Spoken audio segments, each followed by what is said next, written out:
자, 이번 시간에는 결산 자료 입력에 있어서 결산 순서 부분을 살펴보도록 하겠습니다. 자, 우리 지금까지 살펴봤던 내용들을 정리를 한번 해보면요. 회계관리의 재무회계 쪽에서 처음 사용하시는 분들은 기초정보관리에서 기본적인 정보들을 등록을 했었고요. 그 등록된 정보를 바탕으로 전표 입력을 통한 일반 전표와 메인 매출 전표 입력을 정리를 했습니다.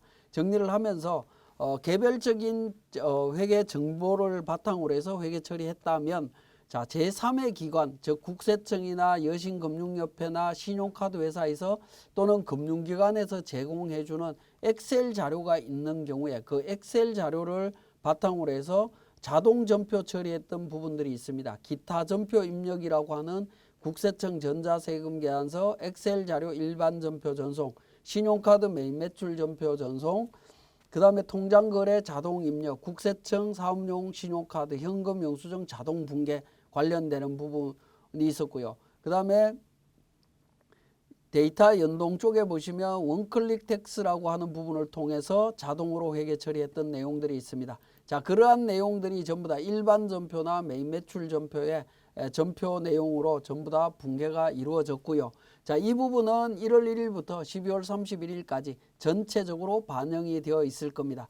그렇게 해서 우리 합계잔액 시산표를 한번 조회를 해보고 처리를 하시면 되겠습니다. 조회를 하시는데요. 자, 기본적으로 그러니까 사업연도 종료일이 지나서 결산 작업을 해야 된다라고 하면 회계 처리가 어느 정도 완료되고 나면 우리가 한번 거쳐야 되는 부분들은 데이터 분석에 가시게 되면 데이터 관리 로마 숫자 1번에 데이터 체크라고 하는 부분이 있습니다. 교재는 375페이지가 되겠고요. 자, 이 부분에 있어서는 일반 전표나 메인 매출 전표 입력 시에 차대변 금액에 차이가 있거나 전표 번호 등의 오류가 있는지 이런 부분들을 확인할 수 있는 기능이 되겠습니다. 그래서 데이터 체크를 통해서 검색을 한번 해보실 필요가 있습니다. 자, 에러 체크 조건이 있습니다. 조건이 있는데 이 부분들은 기본적으로 설정되어 있는 부분이기 때문에 수정하실 필요 없고요. 그냥 F6번 검사 시작을 통해서 정리를 해보시면 됩니다. 자, 검사 시작을 통해서 정리를 해보니까 여기에 차대변 합계 금액이 틀린다라고 나오죠. 3월 31일자 나옵니다. 자, 3월 31일자 관련되는 부분 확인을 해보겠습니다. 자, 3월 31일자 붕괴를 보시게 되면 차대변 수정 그러니까 오류가 난 부분들은 자, 이 부분일 겁니다. 자, 전표는 같은 전표인데 원래는 차대변이 그러니까 수정된 차이가 나지 않습니다. 마이너스 50만 원과 플러스 50만 원이니까 합치게 되면 대차 오류가 없는 건데 전표 번호가 다르기 때문에 이렇게 나타나는 경우가 되겠습니다. 이런 경우가 있다면 수정을 해서 정리를 해주시면 되겠습니다. 정리를 하시고요. 나머지 뭐 거래처 코드 누락이라든가 이런 부분들은 제가 강의를 하면서 거래처 코드 부분을 제가 등록을 안 했기 때문에 나온 부분이니까 그냥 무시하고 넘어가도록 하겠습니다. 그리고 컨트롤 F8 메인 매출 전표 체크라고 하는 부분이 있는데 이 부분도 한번 체크를 해보시고 메인 매출 전표 정리해서 이제 정리가 필요한 부분들은 정리할 내용들을 정리하시면 되겠습니다. 그래서 데이터 체크를 통해서 한번 우리가 지금까지 정리했던 내용들 오류 여부를 한번 검토하실 필요가 있겠습니다. 자, 그 다음으로 이제 결산 관리가 되겠습니다. 결산 관리는 전표 입력이 어느 정도 완료가 되고 나면 합계잔액 시산표를 통해서 내용들을 검토해 보실 필요가 있습니다. 내용들을 검토하실 때 보통예금이나 외화보통예금 이런 부분들 관련되는 그러니까 금액들의 자액이 오류가 있는지 확인을 해 보시고요. 특히 현금 같은 경우에 지금 이제 4,400만 원이 현금이 있는 걸로 이렇게 나오는데 과다하게 현금을 보유하고 있는 게 되는 거죠. 실제 보유하고 있는 현금이 이만큼 된다면 문제가 없겠지만 그렇지 않다면 여기에 대한 부분도 조정하실 필요가 있습니다. 그 부분이 376페이지에 결산관리 2번에 현금 예금 조정에 대한 부분이 되겠습니다.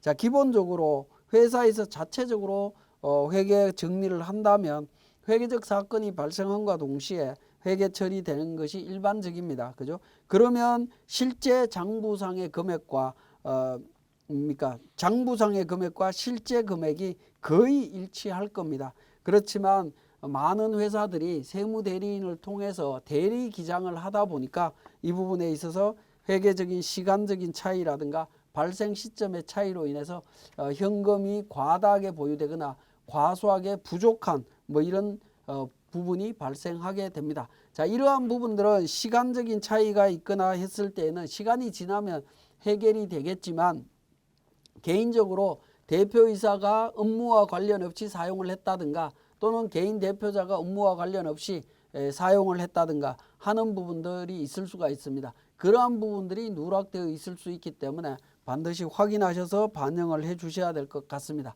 자, 그러한 부분들을 하나하나 개별적으로 확인해서 일반 전표나 메인 매출 전표에 입력해서 내용을 맞출 수도 있겠지만 우리는 현금 예금 조정이라는 기능을 통해 갖고 그러한 부분들을 정리하실 수도 있습니다.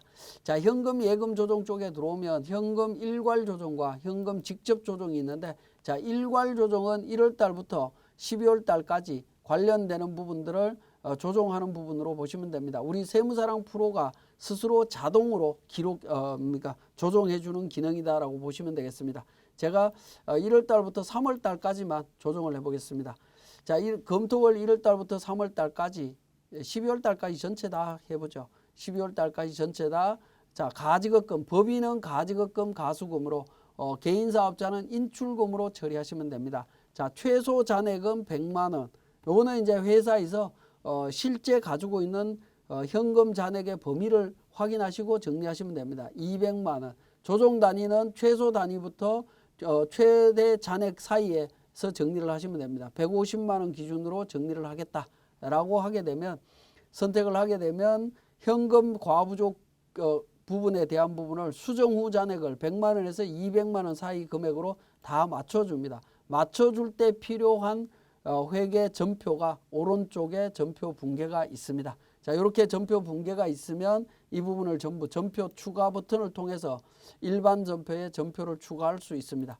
자, 이렇게 전표 추가를 하고 나면, 전표 추가를 한 후에 합계잔액 시산표를 조회를 해보시면, 조회를 해보면 그러니까 반영되기 전에는 4,400이었는데 이 부분을 조회를 하게 되면 110만 원 정도의 현금으로 조정된 것을 확인하실 수가 있죠. 자, 이렇게 정리가 되고요.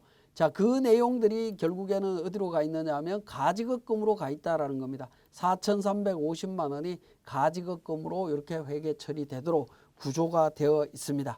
자, 이렇게 정리하실 수가 있고요. 자, 그 다음에 현금 예금 조정에서 또 하나 살펴보시면, 일괄 조정은 이렇게 이제 범위 내에서 우리 세무사랑 프로가 자동으로 해주는 기능이고요.